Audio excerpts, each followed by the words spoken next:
I know the hardest thing in the studio usually is to record vocals. In order to record vocals, you have to have some experience with that. You should at least, spend a lot, at least I can say, a couple of months recording yourself and see what's wrong, and of course, educate yourself.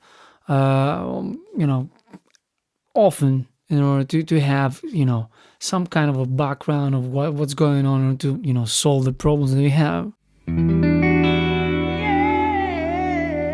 Theo and TV.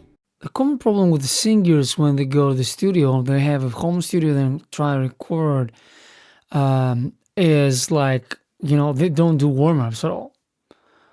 Download the free warm-up that I have in the first link below and do that for a couple of minutes, and then you'll understand how the voice works after a couple of minutes of doing that, of trying the exercises, of trying to just get in the mood, change the mindset, and of course you will get a better performance. Do some bubbles, even if it's not like 15 minutes, do some bubbles in order to get you there. You can do them, of course, with fingers around ticks. So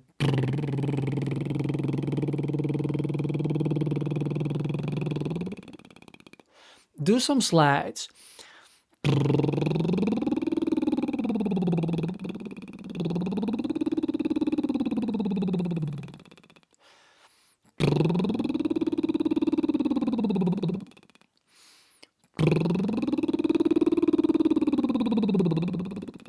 Or without fingers you can.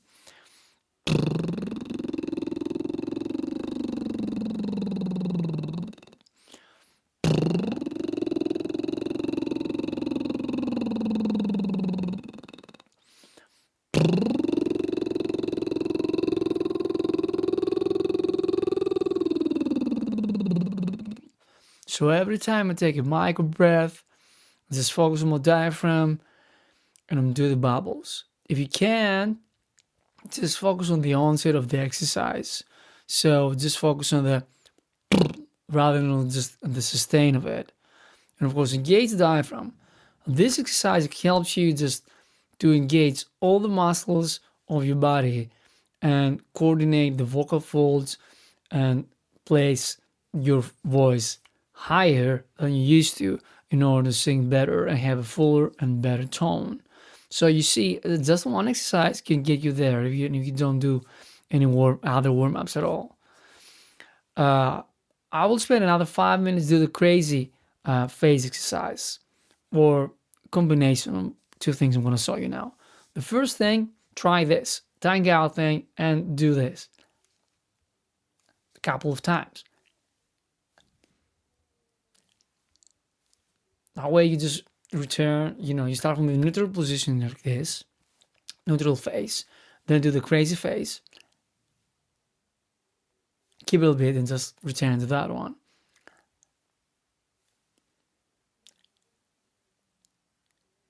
Or you can just, play around from left to right and just, do circles with your tongue. So either do this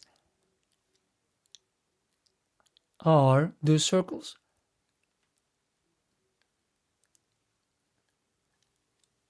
I usually just do left to right, to be honest. So do it that way. It will be just fine.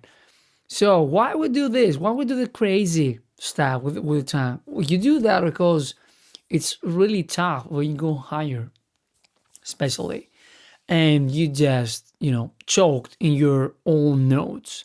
So what you have to do is just keep the tongue down, so that way all the muscles are the tongue muscles and the muscles around your tongue, they just be more loose, so you have more of a passage to just sing higher. Another thing to do, even if you don't do anything at all, try just this for just a couple of minutes. I don't know, 5-10 minutes before going recording. It's a bird sound. It's an owl sound. Owl. Okay, so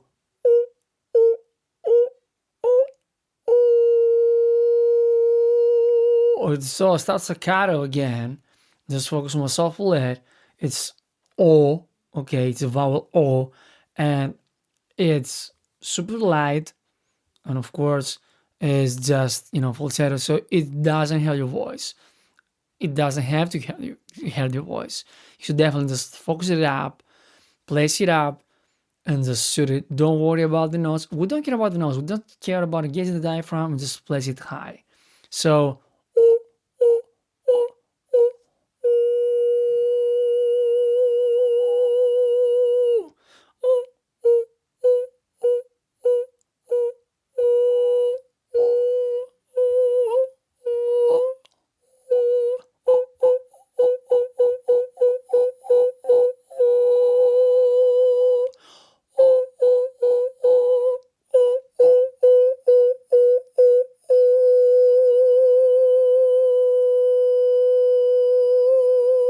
you can add some vibrato when you sustain the note, or you just can keep it straight.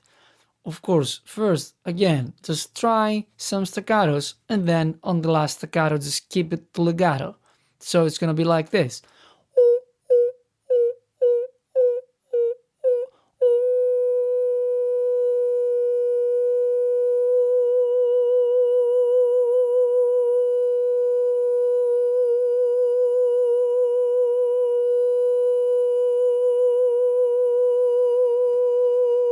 That way, I'm just engaging my diaphragm more, but just, not keeping the note too much. I'm just keeping the note to the best that I can in order to just, having more of my diaphragm engaged, which is going to help me in the real singing. Don't have proper gear? That's perfectly okay. Some of the best results that we're getting now, and we listen to Spotify, they don't have proper gear. Okay. I mean, not having a microphone at all is not having proper gear. I mean, you should have at least one mic. But if I were to start right now and looking about what to just buy, I will definitely start buying a dynamic mic. There's some reasons why, but I can tell you one. Uh, if you don't have a proper space to record, it's definitely better to have just a dynamic mic, so you don't hear your room. You hear more the direct sound like this, and it's better to do that way if you just have the dynamic mic, because you have a condenser mic. It's gonna capture more of the room, and of course you're in more detail, but the room is gonna be disaster process when you're gonna mix the whole thing, when you're gonna have your mix. This is just a suggestion. Of course, you can try to have a condenser mic, but I'm trying. In my experience, when I didn't have the right space to do my recordings from other singings, and it seems like the way to go is, dynamic mic around $100 or so could be just fine to start with. And of course, you can buy expensive stuff, but if you don't know what you're doing, it's better to start low and then expand that. It's easier that way. And of course, try to imitate the perfect vocal chain like in the old days. So first off, if you don't have proper gear, again, just put like a console's preamp emulation. Then compress it with a 2A or a 3A or a 1176 or 1176, stacked with a 2A as well, or stacked with a third child, whatever, or just a third child. Then try some EQ. Okay, you can try the first thing, just a high pass thing at about 80 hertz seems to work. 50 to 80 hertz seems to work. The emulation, as I said. Then the compressor. Then try some musical EQ. There's so many emulations out there that are really cheap to buy from many companies. Or even your stock, EQ is based on analog consoles. So try that. Then you can have a de-esser, okay. Then you can compress again with a 2A. I mean, it's like slightly musical compression with a 2A maybe, or again with a fertile. Don't use the same, um, the same compressors two times. If you just use it wisely, you can, but you will have some artifacts if you use the same machine, digital machine two times or more. And then you have a tape emulation. Add to taste. I mean, maybe you're gonna like it, maybe you don't gonna like it. It's perfectly fine. Whatever.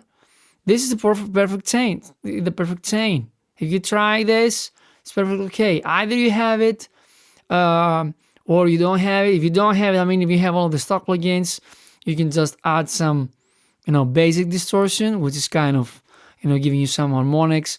Have a basic compressor, have a basic EQ, have some de-esser if you want, and maybe add again another compressor to just have the overall dynamics, and then the overall timbre in a better, more musical outcome.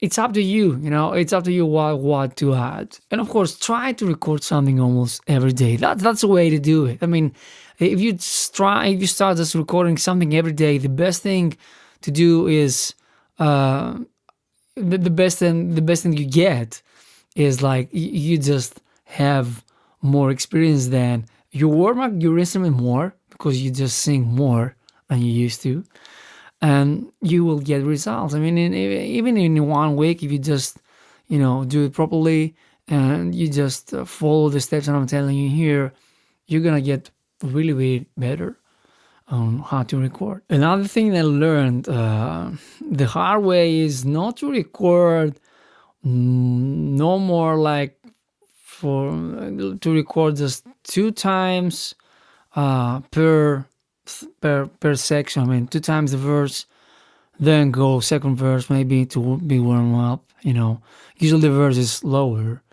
the notes are lower, and then try the chorus, and try the breaking down step, and then of course the outro, whatever, but not trying the same thing like 10, 20 times. It won't get you there. You could get tired, and before you know it, you will call it a day. You don't want that. Use some reverb to get you the mood, some delay maybe. So if I sing here, what you gonna get?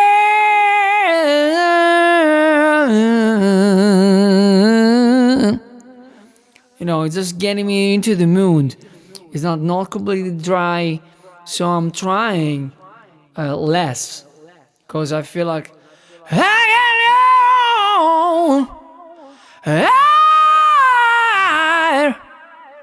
without noticing. So that way you don't really push yourself, because some of the echo, some of the reverb just return to the headphones, and you have like a live experience moment there. So it's an aha moment to me. I said, aha, that's it.